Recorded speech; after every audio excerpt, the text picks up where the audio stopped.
Hindi na makakita, hindi na rin makapagsalita at makakain ng maayos ang isang dalaga sa Tanza, Cavite. Nagsimula raw ang lahat nang biglang mawala ang pang-amoy nito. Nasa frontline ng balitang yan si Mobile Journal, Yeda Pascual.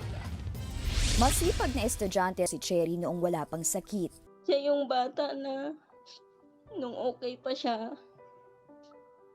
napakabait niya kasi yung bata eh. Iniwasan niya lahat barkada, hindi siya nakikip kung ano-ano, basta bahay, aral lang siya.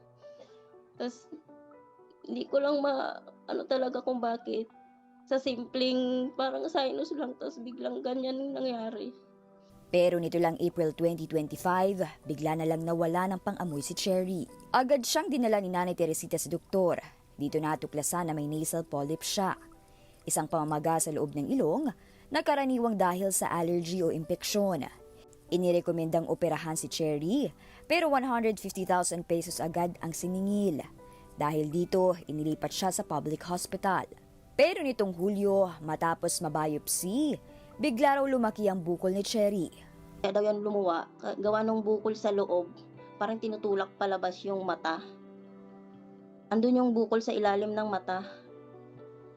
Parang kumalat yung bukol niya daw dito sa loob ng mukha niya. Hanggang tenga, hanggang dun sa may bandang noo, sa ilalim ng mata, sa ilong. Tapos dun sa may ngalangala niya, sarado na yung ngalangala niya eh. Ang sakit ni Cherry, cancer na pala. Pero kailangan pa ng mga test para matukoy kung anong uri ito at paano ang gamutan. Yung hingahan niya dito, yung ano ba tawag yung dito sa may liig, binutas. Tapos yung pagkain naman niya sa tiyan, nadaan sa tubo. Gatas lang, gatas.